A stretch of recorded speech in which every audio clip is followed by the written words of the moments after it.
Hey everyone, this is Bergman, founder and CEO of IRA Financial. Welcome to another episode of Ad Bits, where I will be sharing bits of knowledge about self-directed retirement. If you want to learn more, you can subscribe to our YouTube channel and follow us on social media. Just search IRA Financial.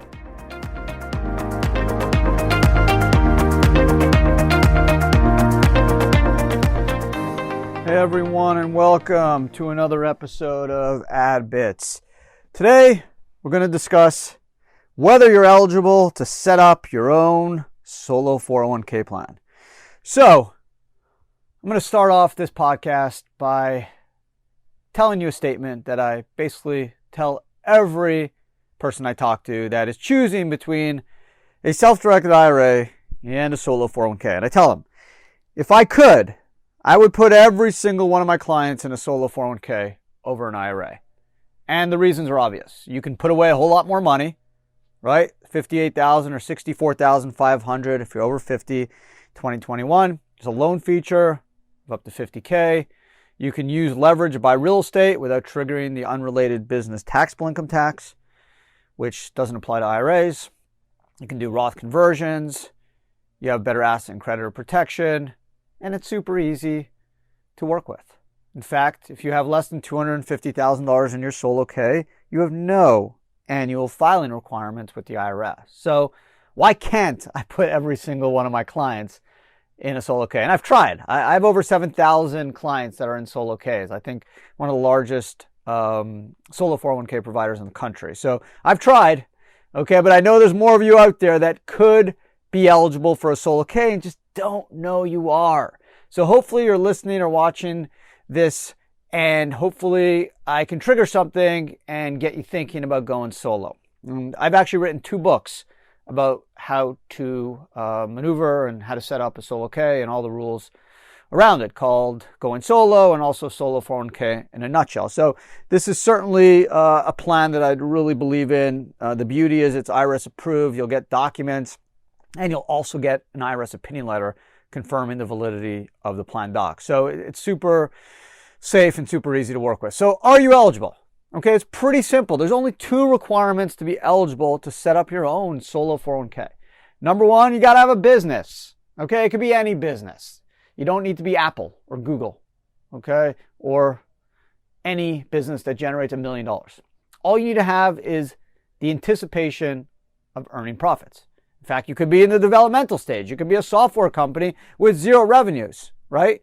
But you're creating the next great code or the next great cybersecurity software platform or the next great app. Whatever it is, you are in business, right? The big distinction is business and hobby, right? So there needs to be some anticipation of profit. Collecting baseball cards, not really a business unless you are going to be selling them on eBay and actively collecting them, or I should say investing in them to make a profit. So you have to be careful and make sure you're not on the hobby platform. You want to make sure that your activity rises to the level of a trader business. Sometimes it's fact and circumstances. Most of the time it's pretty obvious. It's like porn. You know it when you see it. Okay, so business, whether you're selling shoes, I have clients that serve as Santa Claus. You need to provide either a service or a widget, right? You need to be doing something or providing something or anticipating to do something or provide something, okay? Versus a hobby where you're just collecting things, okay? So now with the internet, obviously it's a lot easier to be in business. You can do it in quarantine. You can sell stuff on Etsy or on eBay or on StockX if you're selling shoes. I mean, there's lots of ways to be in your own business. Now, generally, if you're self-employed, single member LLC or sole proprietor, you're going to file a Schedule C. And before I get into all the different ways you can file to be self-employed, let me make it clear. Any business can set up a solo K. You can be a sole proprietorship, single member LLC, C Corp, S Corp, partnership, doesn't matter. Okay? So you need to have a business, number 1, right? And the business could be anything, so long as it's legal. It's got to be a U.S.-based business as well, right? So you can't have a business in Dubai. It's got to be a U.S.-based business, and it needs to be a business. It doesn't need to be as big as IBM. It doesn't even need to generate profit. there needs to be anticipation of profit. There needs to be the development of a widget or the providing of a service. Okay, so obviously the easy stuff, you consult, you're a lawyer, an accountant, a doctor, you sell widgets, you're selling shoes, you're selling glasses, you're selling t-shirts, cups, whatever it is. You're in business, right? The difficult stuff is real estate. I get a lot of questions from real estate developers saying, hey, Adam, I got a couple homes that I own and I collect rental income. What do I do? Am I eligible? And the first question I ask them is, how do you report that income? If you report on a Schedule C as in Charlie on your 1040, you're likely deemed to be self-employed and you're likely eligible to set up a solo K. If you're a partnership and you get a guaranteed payment, you're likely to have self-employment income, right? But if you put everything on a Schedule E as in Edward, then it could be problematic because now it seems that you are a passive real estate investor and you're collecting rental income. So the advantage of being a Schedule E passive real estate investor is that you don't pay self-employment, Social Security, FICA taxes, which can save you a considerable amount of money.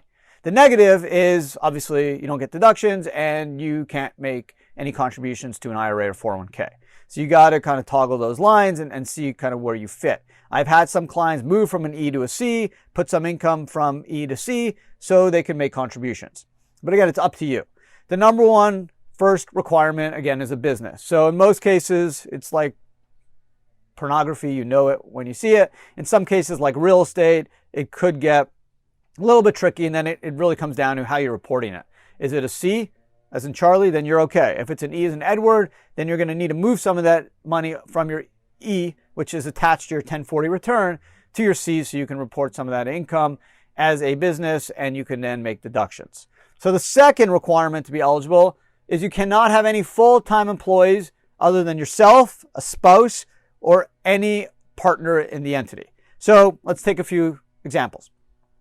And full-time, before I jump into some examples, full-time means 1,000 hours or 2 consecutive years of 500 hours.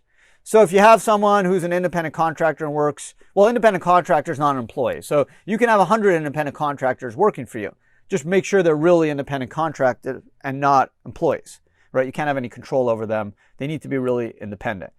But if you have someone who works 800 hours, you own an ice cream shop and you only have some help in the summer and you have a couple high school kids and they're each working 600-700 hours, you don't have to offer them planned benefits, meaning you can still have a solo K. Also, there's a new rule under the Secure Act passed in December 2019, where if you have someone work for you 2 consecutive years of more than 500 hours, they become eligible. And why does that matter? Why do we care about hours? Well, if you have someone who works for you more than 1,000 hours or 2 consecutive years of 500 hours more, you have to offer them benefits, and then the plan does not become a solo plan, right? Because now you have a non-owner employee. And that's the distinction. In order to set up a solo K, again, you got to have a business.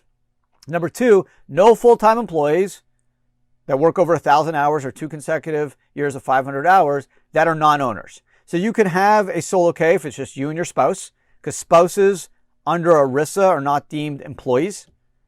Okay, so it could be you and your spouse. As long as you have no one who works that's a non-owner more than 1,000 hours, 2 consecutive years of 500, you're cool. Or it could be you and another partner, right? You can have a medical practice, a law practice, an accounting practice, a consulting firm where it's just 2, 3, 4, 5, even 10 partners. No non-owner employees. So there's no one else that works. It's just the partners. Then, believe it or not, you're eligible for a solo K. Okay? So you don't have to have an ERISA plan, meaning you don't have to provide ERISA benefits to anyone because there's no one to protect. The whole idea of ERISA, which is a set of body of laws passed in 1973, is really to protect the non-highly compensated employer, the non-executive, to make sure they're getting full plan benefits and they're protected. But if there are no non-owner employees, then there's really no one to worry about, right? You're not going to sue yourself. So the idea is that, well, if it's just you or just you and a spouse or just you and some other partners, you're good. We don't have to worry about you. The Department of Labor does not have to worry about you because you're not going to do anything to harm yourself. At least that's the idea. So those are really the 2 requirements. That's it. Again, it could be any business legal in the United States. You don't have to have $1 million profit. You don't have to have $1 profit. There needs to be the anticipation of service, the anticipation of providing a service, a widget there needs to be more than a hobby. Okay, and in most cases, it's super clear. In the case of real estate, if you're not sure, it comes down to how you report the income. Schedule C, you're good. Schedule E as in Edward, no good. You're going to need to move some of that E income to C. Okay, now, second requirement, no full-time employees, which means no one who works over 1,000 hours in a year, 2 consecutive years of 500 hours. A spouse or other partners don't count. Those are good. Do not trigger ERISA plans. You can still have a solo K. And the way it works is each partner can have their own sub-account. You can set it up, let's say, through us at Capital One or Fidelity, and it would be ABC 401k, FBO Adam, ABC 401k, FBO Jane, ABC 401k, FBO Dave. You'd have your own sub-accounts. You'd still have one or multiple trustees. If their aggregate amount of plan assets are over $250,000, you file a 5500 EZ. And then each participant can kind of self-direct their own little account. So it's kind of clean and easy and not very hard to administer. And again, the huge advantage of getting into a solo versus ERISA is you don't have to deal with the ERISA rules, which basically means having to satisfy a whole bunch of very complex tests like the ADP, deferral percentage test, ACP, contribution percentage test, top-heavy test, and all these other very complex ERISA tests that could limit how much you can put into the plan. Okay, so being a solo plan has huge advantages. It's much, much cheaper to administer and set up. For example, IRA Financial, it's about $199 a year to administer, whereas if you had an ERISA plan, it's $1,000 plus. And I own 2 pension companies where we have 1,200 plus 401k ERISA plans, and we have plans that are $6,000, $7,000 to administer a year because there's 50, 75 employees and pretty complex plan testing requirements. So be fortunate if you're self-employed. It's a great thing to be your own boss, and you have the advantage of setting up your own plan. You get actually a way more powerful plan than you would if you worked at Google or Apple or any other employer, because you can do the employee deferrals, which is $19,500 or $26,000 if you're over 50, dollar for dollar, right? So if you made $50,000, you can dump in $19,500 or $26,000 if you're over 50. Plus, you get a profit sharing option of 20% if you're self-employed or 25% if you're a W-2 on top of that $19,500 or $26,000. Whereas if you worked at IBM or Apple or Google or Facebook, they're not going to give you a 20 or 25% profit sharing. Maybe they'll give you a 3, 4, or 5% match, but they're not going to give you a 20 or 25%. And best of all, you just have to do it for yourself, right? If it's just you and you made $100,000, Schedule C under 50, you go $19,500 dollar for dollar, and then 20% of 100, giving you $39,500, right? You don't have to make any contributions for any other employees. So it's super easy. You can control yourself. You can self-direct. You can do traditional assets, alternative assets. You can do a $50,000 loan to use for any purpose. You can use a non-recourse loan for leverage on a real estate deal without triggering the 37% unrelated business taxable income tax. Super easy to administer, great creditor protection rights, great protection against creditors and against bankruptcy. So it's an amazing product, the best, I think, plan for the self-employed, unless you're a super high earner, and then I would set you up with a combo cash balance 401k plan, which is a pension plan. But for the regular business person who wants to put away anywhere from $10,000 to $64,000, the solo plan is the answer. Consider yourself lucky. As I mentioned, you get to be your own boss, control your future, and you get to set up the most robust 401k plan for yourself. And it's super easy to administer. You don't have to worry about complex ERISA rules, and you don't have to worry about dealing with employees and making contributions on their behalf. So it's really a pristine and probably the most, I think, attractive retirement plan for the self-employed. Now, one thing to remember, if you have independent contractors, make sure they're really independent contractors, right? The Department of Labor and IRS take it very seriously to make sure you're not treating what someone should be an employee as an independent contractor. And the IRS has a whole set of functions and thresholds that you need to satisfy to determine whether someone's an employee versus an independent contractor, right? And a lot of businesses want to set up I want someone to be treated as an independent contractor because you don't have to deal with Social Security and FICA and employment tax, which is costly to the business. But the rules are the rules. If you have control over the person, they're an employee. So you got to be very careful. I'm super conservative. I basically, anyone that like has an email for us or works for us, like I don't care if they work 10 hours, they're an employee. We put them on payroll, W-2 them. I don't want to mess with the Department of Labor.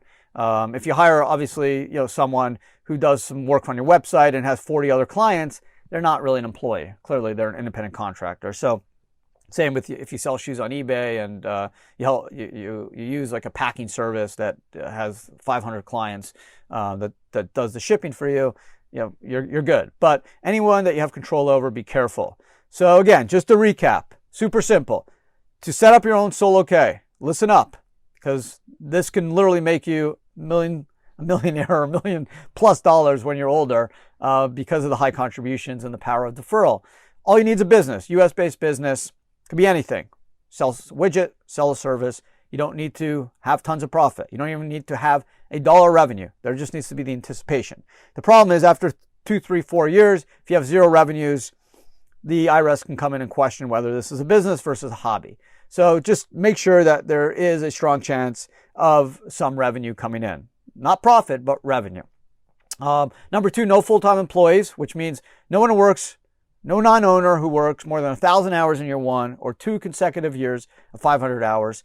And a non-owner, okay, is anyone other than yourself as the owner, a spouse. Spouses are not considered employees, or any other partners, right? So if you have an accounting firm, just you and 2 other partners, no receptionist, no other non-owner employees, you can set up a solo plan. You don't need a complex ERISA plan.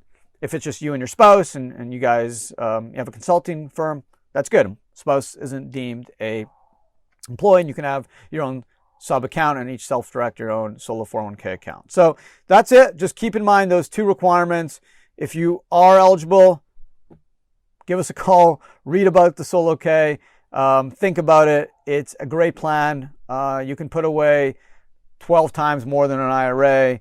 As I mentioned, all the other benefits, the ability to self-direct, the loan feature, easy administration, great asset and credit protection, and best of all, it allows you to supercharge your savings, take advantage of the power of deferral, and hopefully end up with millions of dollars when you retire. And it's not hard. It's just math, okay? And it's guaranteed to work, which is the beauty. And that's the nice thing of the solo over an IRA. IRA only gives you $6,000 or $7,000. Solo K is going to give you $58,000 or $64,500.